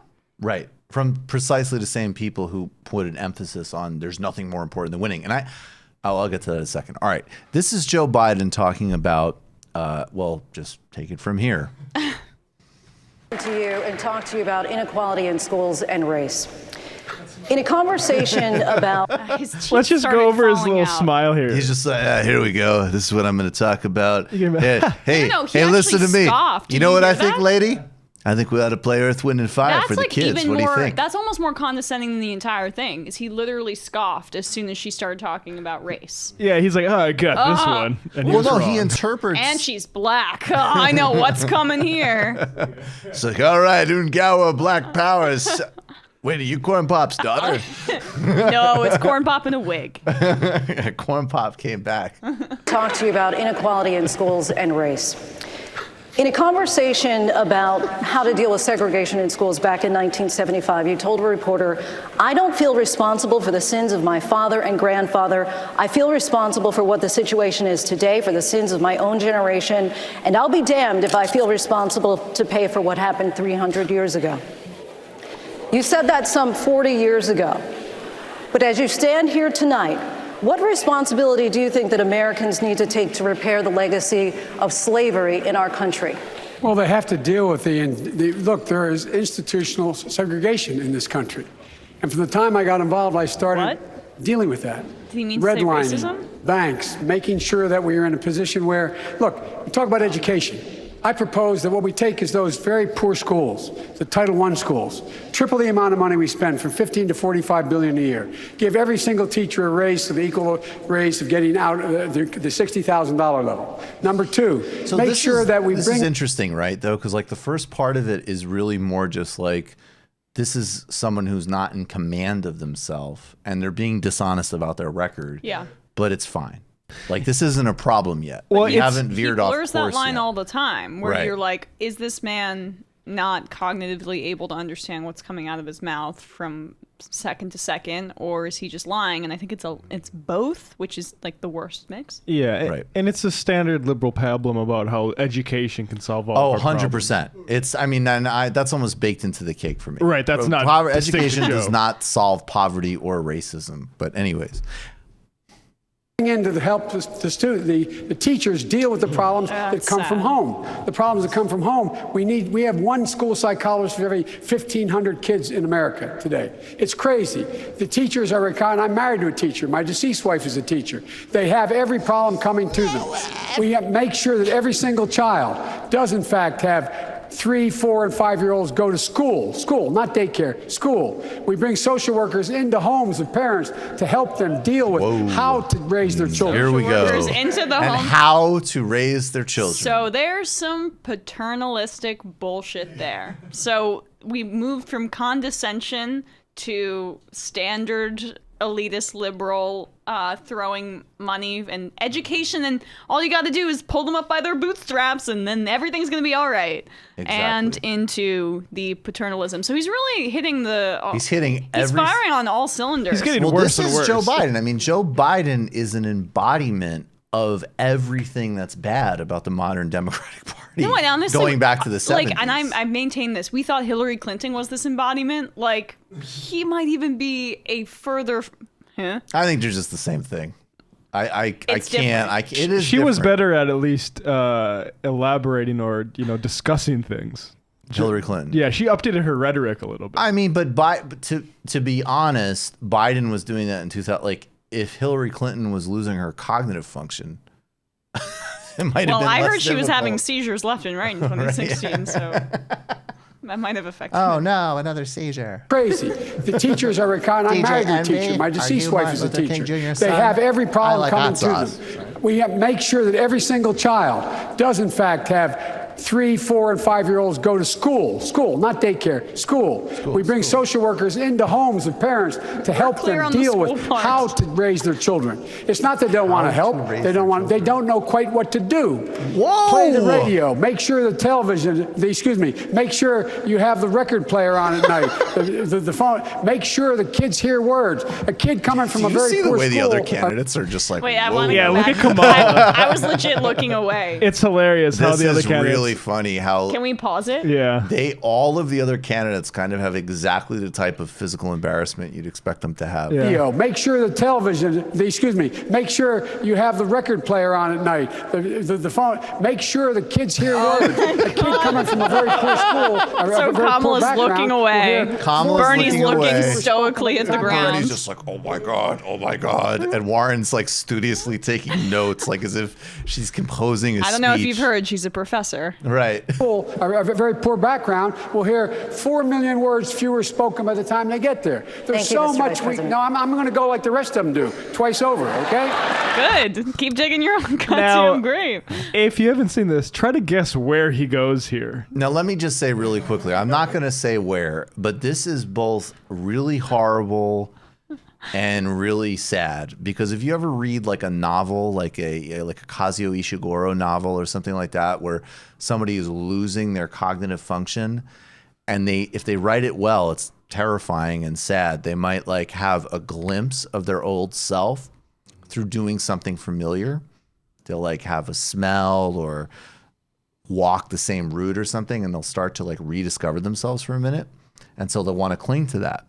So I think in this moment, even though it seems like a non sequitur to us, Joe Biden is going to a very comfortable place in terms of his own memory and finding his identity as a person. And what do you think that might be after the race? There's so much I'm going to go like the rest of them do, twice over, okay? Because here's the deal.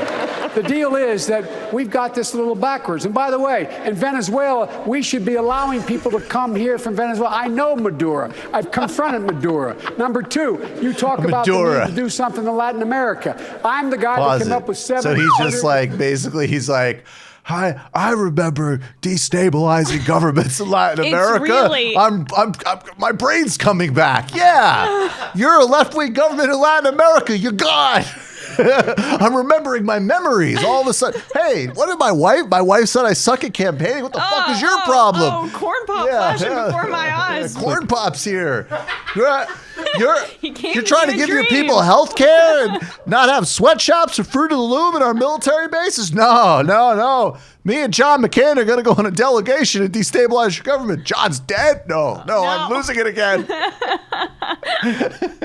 Backwards. And by the way, in Venezuela, we should be allowing people to come here from Venezuela. I know Maduro. I've confronted Maduro. Number two, you talk about the need to do something in Latin America. I'm the guy that came up with $740 million to see to it those three countries, in fact, change their system so people don't have a chance to leave. You're all acting like we just discovered this yesterday. Thank you, Mr. Vice President. Secretary Castro. Thank you very much. No, thank you very much.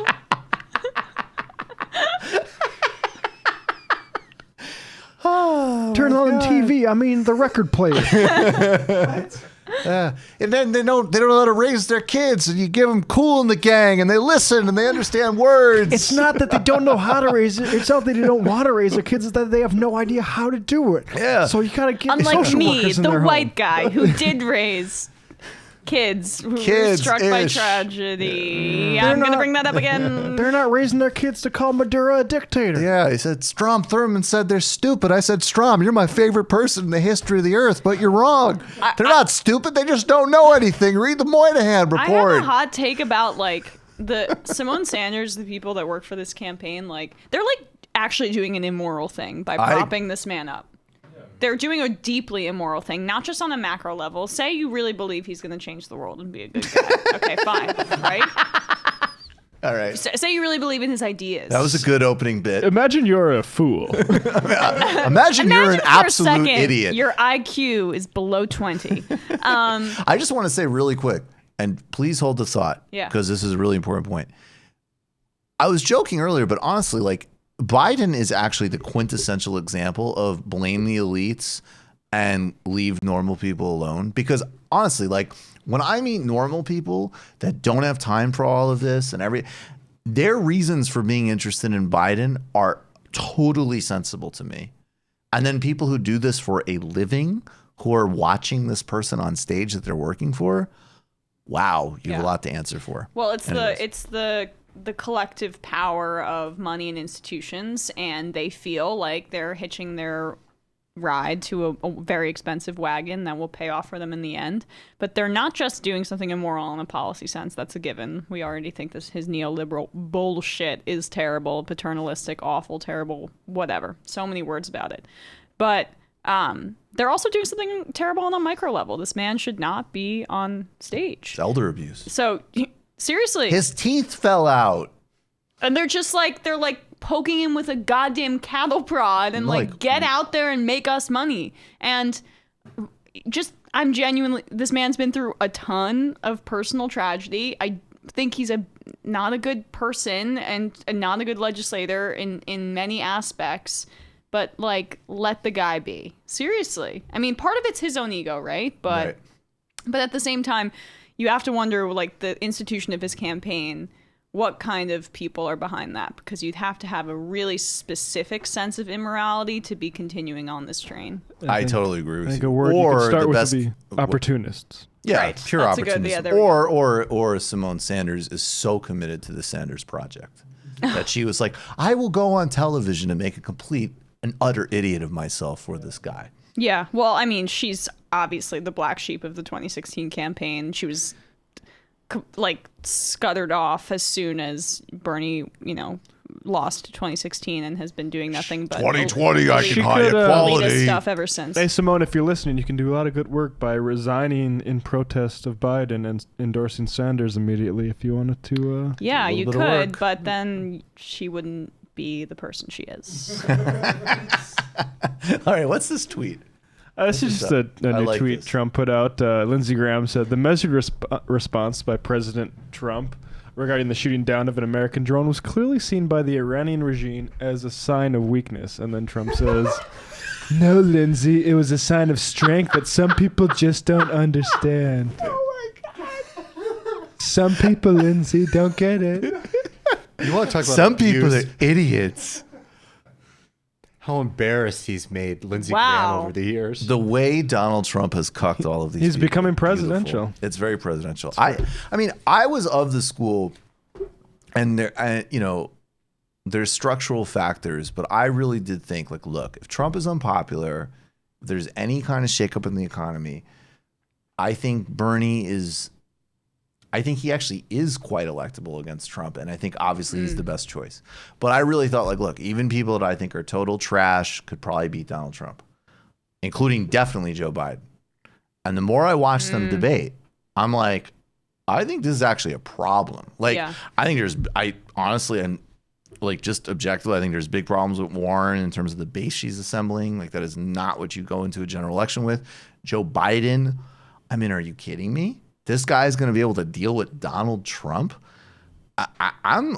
And let alone, I mean, please, you really think Beto O'Rourke or Pete Buttigieg? No. Like, let's be real. This isn't a conversation. Bernie would be the best candidate to defeat Donald Trump based on demographics and the campaign that he's assembling. I'm not even trying to make the Bernie argument right now. I'm trying to say I'm legit getting concerned. No, me too. I'm Yeah. concerned as the polling has not shaken up enough based on what we have seen. It's like people aren't paying attention yet. Maybe they aren't.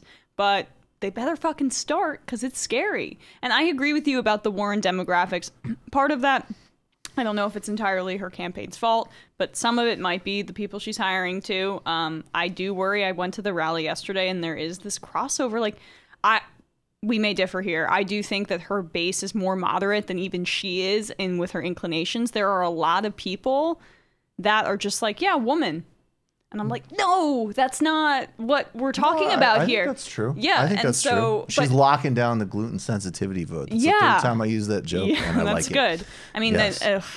yeah, so that's scary We have for a me. lot of people at the cafes who are like, is there any way I could have oat milk with that? Right. I just feel like Bernie Almond. doesn't have a plan. Just so many plans So printed many out on so plans. many pages, So annoying. which I will recycle. Yeah. No, but yeah, And but not read and Right. pretend you read. Well, they're reading it. They're just Medium posts, guys. Like, you don't. Yeah. I love when people come to me like, "Have you read her plans?" I'm like, I have read her Medium blog posts. Have you? Have you? She might have an easier path to the nomination within the current Democratic electorate, but he would have a better chance to defeat Trump in the general. That's always what I stand with. Right. No, I think there's no doubt about that. But I'm not saying like, just for a minute, because I actually think it's interesting. Yeah. I don't think my perspective on Elizabeth Warren, because I always say, like, look, she isn't Bill Clinton. She isn't Hillary Clinton. She isn't Joe Biden. Like, that's ridiculous. She was on the right side of some really big fights. I think, though, that she is, at the end of the day, I think she is a technocrat. And I think that she, like, if we lived in a somewhat functioning society, we would have done the things that she was advocating all along. It would have been like, okay, there needs to be consumer protections because the credit card companies are getting more complex and there's new financial instruments and we need stuff that's fit to purpose and blah, blah, blah. And meanwhile, everybody was just deregulating with no regard for anything. But I think that, and this is actually the dialectic of her, because that's fine. It's not my politics, but I think it fits in a tradition and it's better than a lot of other options. But I think she appeals to a mindset of people who really don't actually want to like seriously deepen democracy and really say like, no, like it isn't just a question of like making it a little bit more pleasant for people that are on like the receiving end of society. It's about actually giving power. Like if you ban, right to work legislation and you empower labor unions and you cut the prison population by half and you do a federal job and housing guarantee and healthcare, the implications of that are beyond even policy. You're raising the whole baseline of what people expect and then how they will act in politics. And I think that there's a lot of people that I talk to in the Warren coalition that are uncomfortable with that part of it, actually. They still want like, no. I want smart people. There's that like smartness obsession, directing something from the top down. And that's when you get like there's one guy, and I love you, Zach. You tweet at me all the time. And he's like, well, wouldn't like a rezoning thing be better than a housing guarantee? It's like, no. Yeah, well, I mean, no, it wouldn't, because you're saying one is exactly the what fundamental it is. structure. Yeah. Bernie wants more structural change, and she wants significant regulation Definitely. to improve. That's the heart of it. And so people who have a shallow understanding of politics, who liked Hillary Clinton based on cultural identifying factors, are still flocking to her, even though I think our politics are certainly very different from that of Hillary Clinton. I don't even think it's a question. They are. Yeah. I'm a super strong critic of her. It's delusional. They don't have the same politics. Yeah. I mean, they have similar foreign policy, and I can't separate foreign policy. So but this is where domestically, we're they're different. like, so and why I love your show is because you are super consistent on foreign policy, and this is your issue, and it should be, it should be everyone's too. I wrote my honors thesis. Oh, sorry, I had to fuck around there. On campaign finance. She wrote an honors thesis. Yeah. And I guess I should hand the main mic to you now. Why I got into this business is because I guess I'll just get kind of personal, right? Like, so my parents are corporate lawyers and stuff, and I witnessed the greed of people on Wall Street and all of this kind of elitism of people in these crusty circles here in New York and all that stuff, upper crust, and I feel she's very vitriolically against that. So maybe I'm softer on her than perhaps others on the left, because that's my issue, and that's why I feel maybe the gap is closer than other people think, because I'm so my heart is so in that, very taking on Wall Street, taking on the big moneyed interests that are centered here, because I know how significant those concentrations of power are and how few and far between politicians that actually will take on those moneyed interests are. And there's like 2 in the Senate, and they're both running for president. And wait, what was your thesis on? Campaign finance reform. And so it was just really about, I was going to do a Jank impression. Oh, yeah. Well, I mean, when Jank first met after the interview, like, wait, campaign finance reform? But it was through a political theorized lens. So I used like old school. I went through constitutional law, and I went back to the 1800s, and I traced back where it went wrong, where the original text that the Supreme Court misinterpreted was from, and how we got to this specific point. And basically it was like in the 1970s where all hell broke loose, but I wanted to trace back specifically how they were able to use precedent in this specific scenario, and then use political theory to make my case to overhaul the entire campaign finance system. So the whole reason I work in this industry is because of a very, my heart, that's where my heart is. So that's why I maybe, that's where my ideology lies with her. So I want to just respond to that in a second, but I want to sort of build a bridge. So, when people tweet and they're upset because, Emma has, as an example, maybe criticized Tulsi's approach to Kashmir, and she's defending something you've said about Warren, consider the fact that her relationship to Warren's sort of advocacy for regulating Wall Street might have the similar emotional component for you when you watch a Tulsi workout video. I'm sorry. Sorry, that was for you. You set it up so well. I'm an idiot. I'm sorry. It was pretty fun. It was pretty funny, though. Somehow we got back here. Because it's funny. It's amazing. At this point, it's comedy. No, I mean, I think it's interesting, and I think that this is, though, where there also is because I see, of course, that power of Wall Street, of course, but I do see it as a subset of a problem that is structural capitalism. Yeah. And so I don't, and I think there are, one of the things that's really interesting about this time is that there are people like Bhaskar Sunkara who really are writing and theorizing this is something that is actually recognizable. Here is what a post-capitalist economy would look like that actually is within the realm of what we can express, right? And then there's other people doing more utopian things, some of which I think are cool, some of which I think are delusional. But, but to me,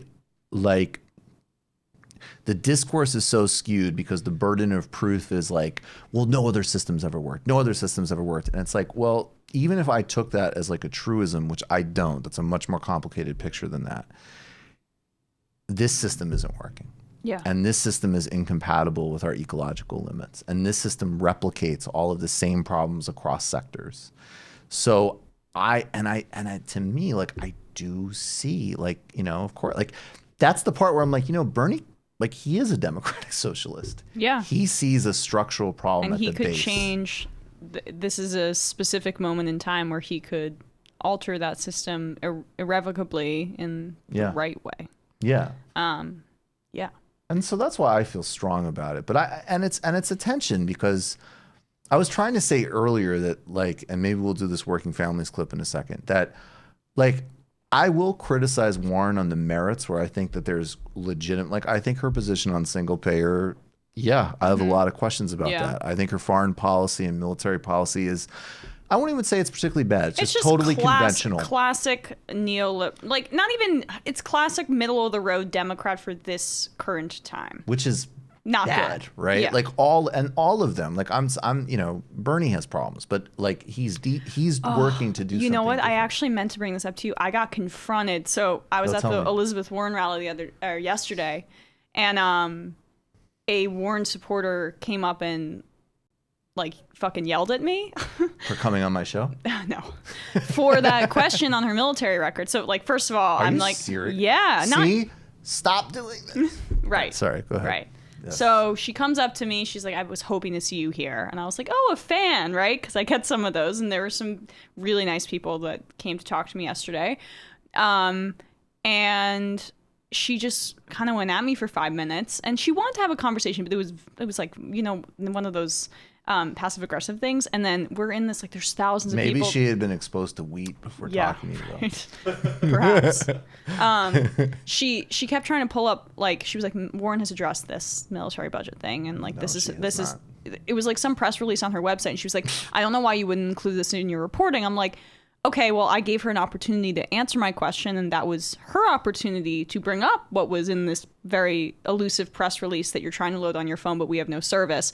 And she's trying to get me to stand there for 5-10 minutes I'm like, lady, I got a job to do. And so I get this from really both sides, to be honest. But I thought that was fascinating because I think that clip kind of penetrated because she really did dodge my question. And she dodged it completely. There really was no answer. And I was surprised that someone random in a crowd felt strongly enough about it, to come up to me about it. Well, let me run this by you because because I commented on that clip and it was a great question and another perfect example of why people should stop being babies about you like saying what you like. Yeah. Which is really what it comes down to. But I think the reason she can't answer that question is it's super simple. Like, one is that, yes, she has a totally conventional, non-imaginative, non-thinking foreign policy. That's true of all other mainline Democrats. But it's also the fact that, like, she's a senator from Massachusetts and she's a point person for Raytheon. Mm-hmm. That's and a major employer in Massachusetts. And it's the same reason why Cory Booker is soft on the pharmaceutical industry, which is huge in New Jersey. 100%. And I feel like, to me, this is also the difference between having a power analysis and having a corruption analysis.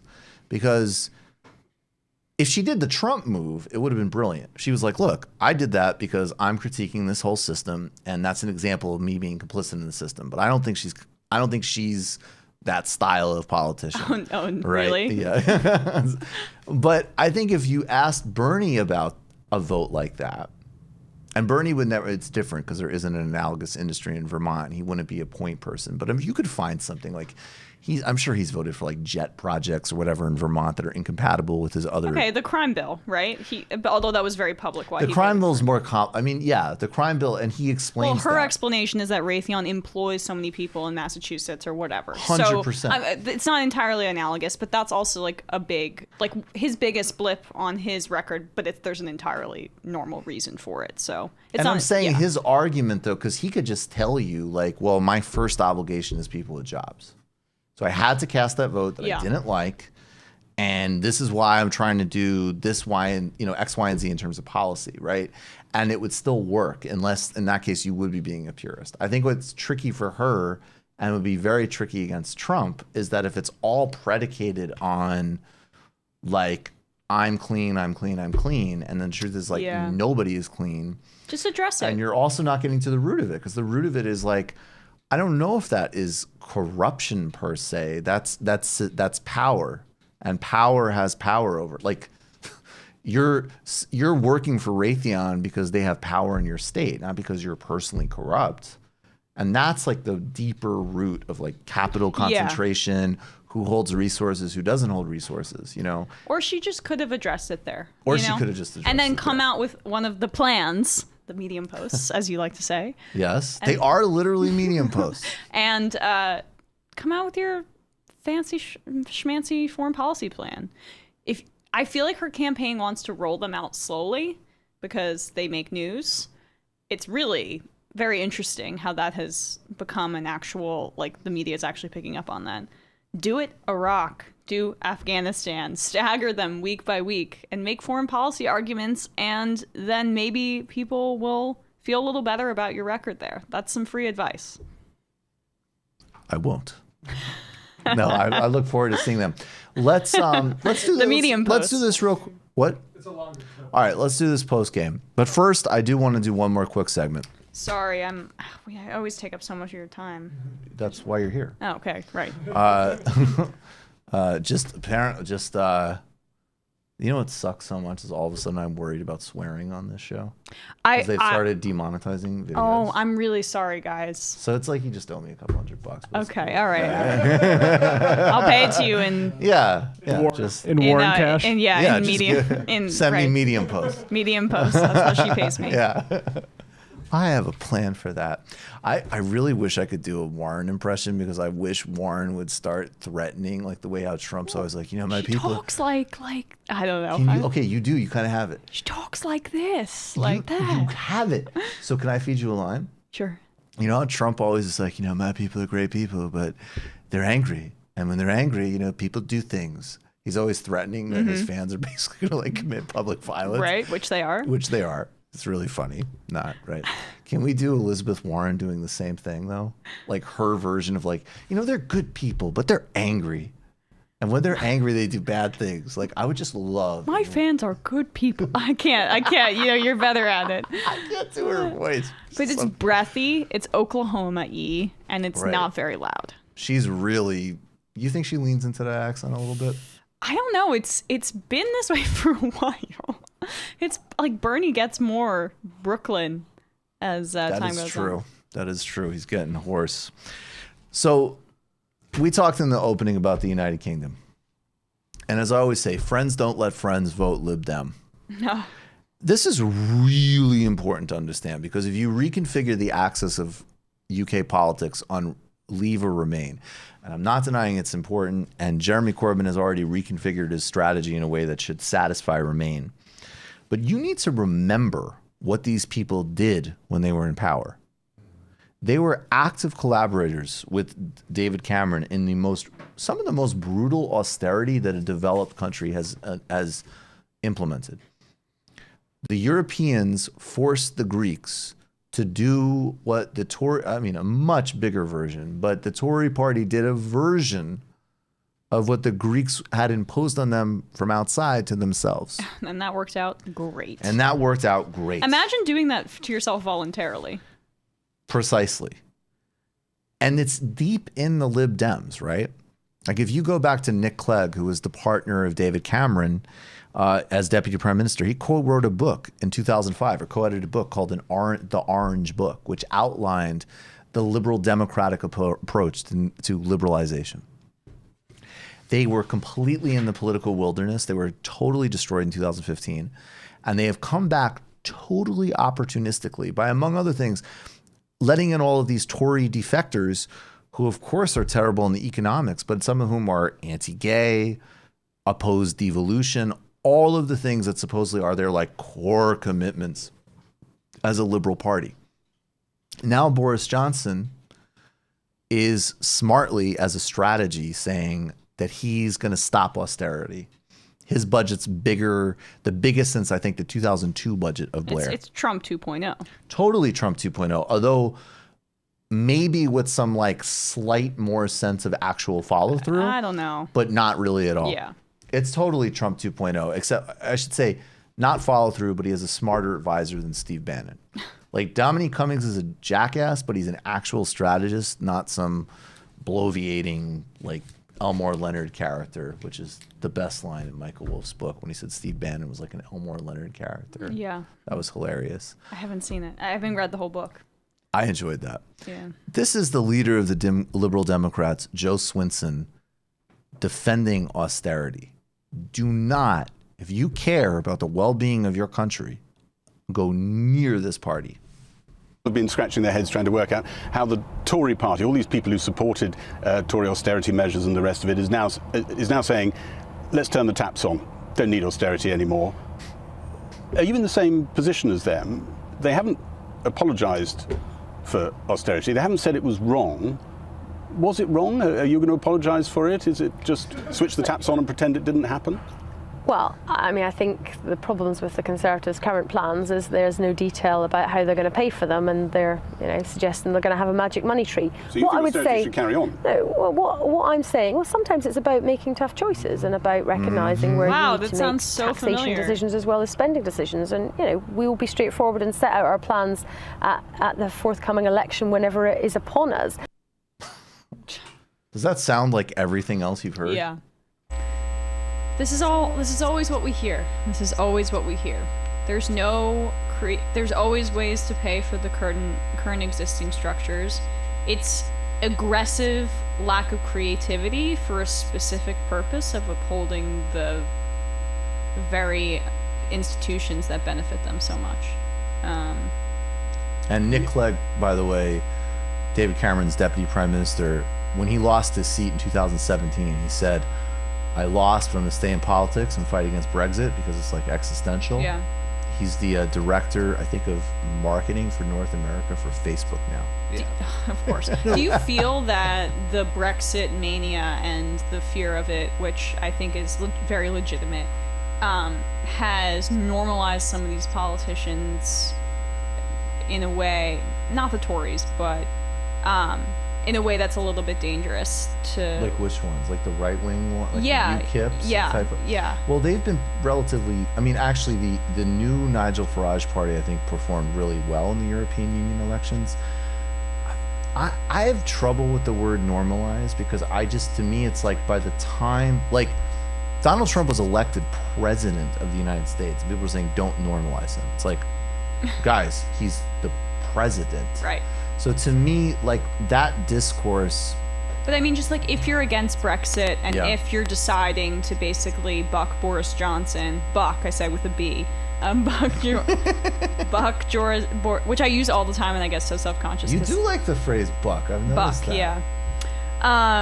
I lost my train of thought. Okay, you decide to buck Boris Johnson. Yeah. Do you think that it's almost like a similar kind of... I hate to consistently draw parallels to the United States because it's lazy, but I don't know as much as you. No, just tell me. Do you see that they've basically been enveloped in the kind of faux resistance of the UK when it comes to Brexit, and like these old school conservatives have been normalized in that way just because they're afraid of the you mean like the type of like people like I think it like people like David Cameron. David Cameron, yes, but like that's going to the Lib Dems. Right, that's sort what of like that's yeah. I think, and that's to me it's like I could see the worst case scenario would be that like that vote just flips from the Tories to the Lib Dems. Right. And then you have just like you just have like the European, I mean, it's all ruling class capitalist politics. And there's, by the way, it's also a huge myth.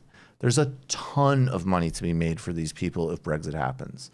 They'll sell off state assets like nobody's business. They'll privatize the NHS. But but there's an existing, again, and when we talk about existing structures, people who benefit from them, they don't want to rock the boat in the same way. There's also crazy conservative, like Boris Johnson types who just are okay with it. Okay, guys, sorry, I have to cut in. We have an audio problem that started in the last clip, so we should wrap up soon. Okay, guys, we got to go to the post game. Did the clip play at all? The clip played, and then as soon as we cut back, there's apparently a buzzing sound that I can't figure out. Okay, all right, guys. The podcast is fine, but the YouTube is getting a buzz. Well, we'll see you in the post game then.